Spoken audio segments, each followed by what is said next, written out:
Estamos entrevistando a Imagine Dragons, directo para D99 TV. So, how have you guys been feeling? I know I've asked the same question before, but, well, different interviews, you know. No, you know what? It's an important question to ask, and I appreciate it. I'm doing very well. How are you? I am very good. I am very excited. The day I get sick of somebody asking me how I'm feeling is a sad day. I appreciate your question, and I feel great. I'm so happy for you guys. I'll see. All right. So, by the way, where's Dan? He's actually not feeling well. So. Oh, no! Yeah, we were stuck on a tarmac in America for about 7, 8 hours. So we didn't get until like 3 or 4 in the morning. So he kind of had a rough day. So. Yeah, in order to sing, you really need to be able to rest your vocal cords for at least 8 hours. So we didn't really. This is like hour 6 of us being at the hotel, so he still needs a couple of minutes. I know we look fantastic, so you can't tell we didn't sleep very much. You're great actors. But we didn't sleep very much. He says hello and he loves you. Thank you so much. Tell him I appreciate that very much. All right, so you released your newest album, Smoke and Mirrors, and you've released also several singles like Warriors, which is a great video, and you made like a collaboration with a team of producers, like video producers. Where did that come from? Anyone? First, that collaboration came between us and Riot Games for League of Legends. We had played the game already, and then when the opportunity came up, we were really excited about being able to write a song for the World Championships and go perform it in Korea. But this, the song, they made this, incredible, video with all of the players and people flying in the sky and stuff, and video. Yeah, it's. And where does all the inspiration come to your songs? This, my question is made because many of your songs are really different amongst themselves. Like, we can't detect a particular style in general. Like, for example, we listen to Shots, and then we listen to It's Time, and then to I Bet My Life. So they're very different amongst themselves. Like, do you like having that inspiration coming from everywhere, or do you like to search a little bit of everything while you compose? Yeah, I mean, we try to get away with not having like a sound that's the same on every song. Maybe our next album will be more cohesive. I don't know. It's just like that's kind of the way we are. We're kind of scatterbrained. We don't like to listen to like one certain kind of music. Like, it kind of drives us crazy. So if we cannot be, as long as we cannot be pigeonholed, we'll take it. But I don't know. It's not really like an intentional thing that we do. It's just. Because in Night Visions happened the same thing.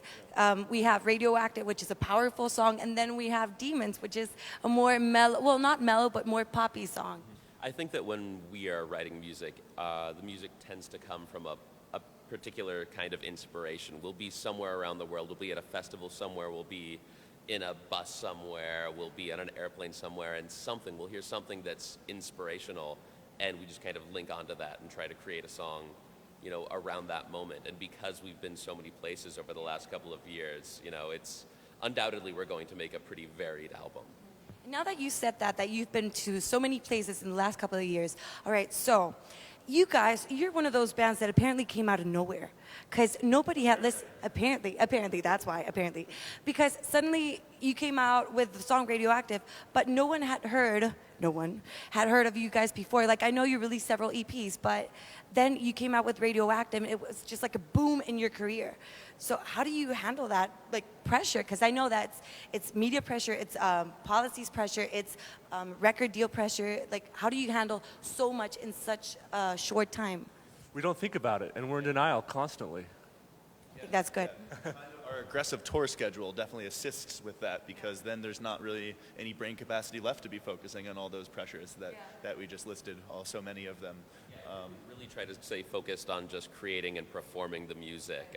That's really what it's always been about for us, is the music and getting to connect our music to our fans. Anything else is just, something that we have to deal with in the background. We'll let the manager deal with that. We're going to create music and perform it. And you completely connect with people because your fan base, as I said before, it just like boomed out of nowhere. Like, it grew so much. And like, be it Mexico, be it in the US, be it in other countries, Korea, for example, you guys are received, like, you're being welcomed with open arms everywhere. Because I think also that your music is very inspirational, we could say, and also very positive, right? Yeah, I think it's accurate. I think even when the subject matter of a song isn't necessarily like happy, I think singing about those things and kind of getting off your chest and having it be sort of like a journal, I think even if it's like dark subject matter, it can turn out somehow positive or uplifting to people, which is kind of what we're all about.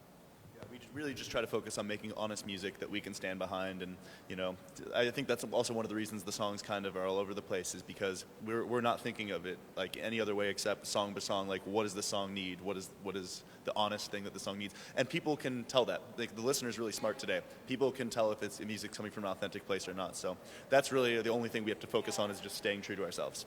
All right, and to wrap this up, are there any surprises we can expect tonight? Because in 2013, November 2013, that you guys came for the first time, by the way, welcome once again, we had like this mariachi and you had a piñata, and it was like, it just blew our minds completely. Fans weren't expecting this at all. And I remember that I told you guys in the interview, like, we like for you guys to speak Spanish, but that went like overboard. Like, you guys just took the whole show to another level. Can we expect something like that tonight? You know, if you were expecting it, it wouldn't be a surprise. The mariachi thing, actually, we decided to put that together very, very last minute. We barely got to get everybody to come out there in time. Yeah. So, you know, we're having a day in Monterey today. The inspiration may strike. We might try to put a little something special together. That sounds great. And what is coming for you guys after this? Like, after this festival, where are you heading to? Mexico City is our next destination. And then we focus on bringing Smoke and Mirrors to North America. And what happens after this album? Keep touring? Perhaps write another album? Where? Who knows? Maybe go into gardening. I might start gardening or something. I just planted some kale at home, actually. I can't wait to get home and water it.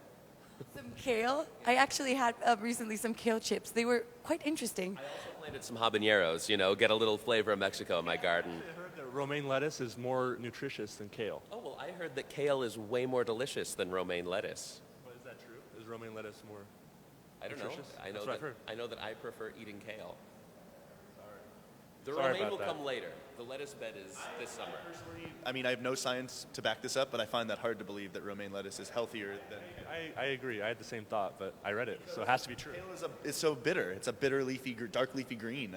In general, I thought that was like nature's way. I tried it with curry, and it was a quite interesting flavor. I prefer kale with curry than ranch flavor. So, I can't defend myself. I think you're living in the fallacy of false dichotomy. There's other realms to kale than just ranch or curry. Let me cook you some kale sometime. I'd be more than glad to invite you to my kitchen or to go to your kitchen, you guys.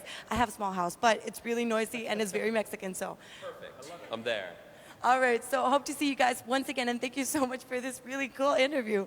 This was completely offline. I loved it. Esta fue una entrevista de Imagine Dragons para D99 TV. Mi nombre es Natasha y estaremos al pendiente con más en Indie y las noticias.